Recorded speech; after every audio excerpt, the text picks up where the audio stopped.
Le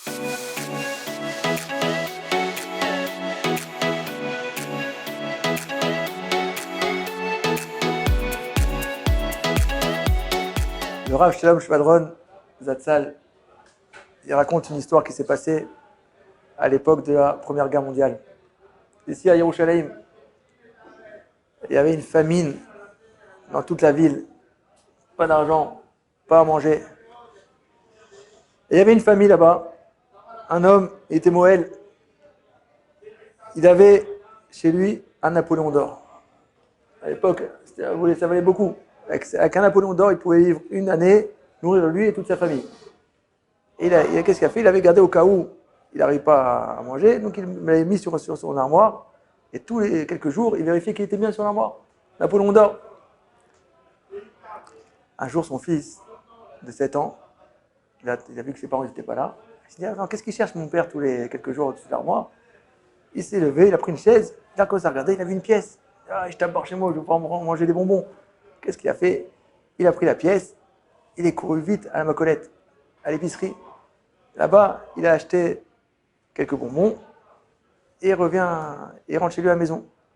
Au moment où il rentre chez lui à la maison, le père, il voit, avec des gâteaux, des bonbons, il dit, mais qu'est-ce que c'est que ça? D'où t'as eu cet argent? Il dit, bah, j'ai vu au-dessus de l'armoire, il y avait une petite pièce, je l'ai pris. Quoi? Il regarde vite le père, il regarde au-dessus de l'armoire, il voit qu'il n'y a plus la pièce. Il dit, quoi, mais avec le Napoléon d'or, t'as acheté ça? Qu'est-ce qu'elle a fait? La mère, elle a couru vite chez l'épicier. Elle lui a dit, c'est mon fils qui est venu. Oui, oui, bien sûr. Elle lui dit, vous avez donné un Napoléon d'or? Je veux la monnaie. Vous avez pas honte, vous avez donné des bonbons, quelques bonbons pour un Napoléon d'or? Il dit, pas du tout, il m'a donné une petite pièce en bronze. Non, vous n'avez pas honte, il nous a dit qu'il a pris cet argent sur l'armoire. Il commence à se disputer les deux. Et lui dit, mais non, je vous assure, il est venu avec une pièce en bronze, je vais donner ce qu'il pouvait recevoir. Et là, les gens, ils arrivent autour, ils entendent le bruit. Ouais, vous n'avez pas honte comme ça, un enfant, vous l'avez embrouillé pour... Qu'est-ce qu'ils ont fait? Ils sont partis voir le Dayan, le rave de la ville. Ils arrivent au Beddin. Et là, le mari il est venu. Et il commence à parler les deux parties. Et le rave, il a dit, regardez, dans ce cas-là, d'après Shulchan, il faut faire un serment. Il faut jurer au nom d'Hachem que vous n'avez pas reçu le Napoléon d'or. Et l'épicier, il a dit, ok. L'épicier, il a dit, ok. Moi, je suis prêt à jurer. Je sais que j'ai rien fait, je suis prêt à jurer. Et là, le père, il a dit, regarde. Il a dit à sa femme, regarde, je pense qu'il est prêt à jurer parce qu'il ne veut pas avouer, mais on ne va pas le laisser jurer en vain. Viens, on est mévataire, viens, on l'excuse et on arrête l'histoire ici. Qu'est-ce qu'ils ont fait? Ils ont dit, non, c'est bon, pas la peine de jurer. Ils l'ont laissé. Maintenant, le problème, c'est quoi? C'est que cet épicier-là, le fait qu'il n'ait pas juré, tout le monde a commencé à parler. Quoi? Celui-là, c'est un embrouilleur, c'est un voleur. Et au fur et à mesure, les gens, ils n'allaient plus acheter chez lui.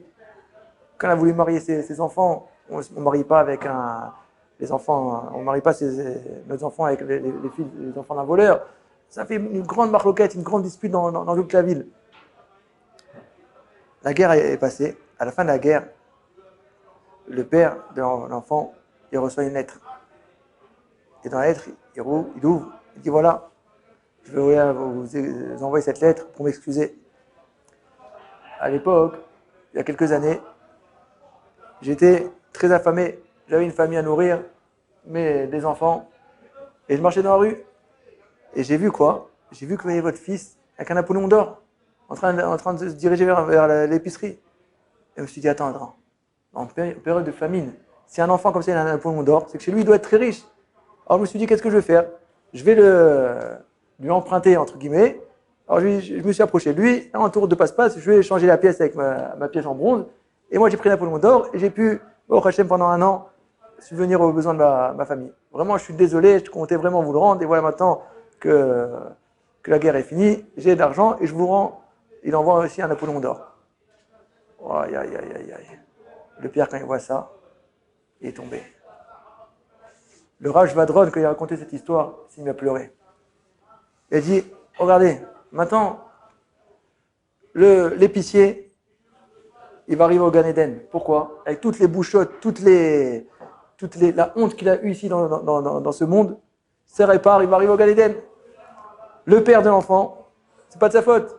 Il y avait son fils qui lui dit qu'il a pris la pièce de là-haut.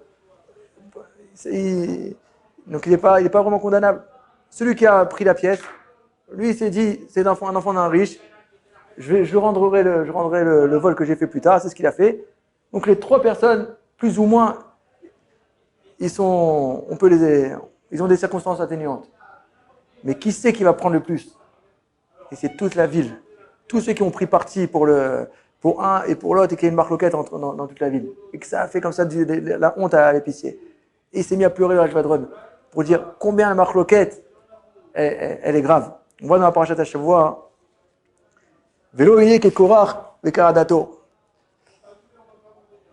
Et là-bas, on parle dans la paracha qu'il ne faut pas être comme Korach et son assemblée. De là, dans Sanhedrin, elle nous dit que tout celui qui tient le marloquette, il enfreint un interdit de la Torah. De quoi? D'être comme Korach et son assemblée. Pour dire que quoi, hein? Le Shla Kadosh, il dit par exemple, il dit que une marloquette, une dispute, c'est dorer sa repousse, mais à Parnassa. C'est-à-dire quoi?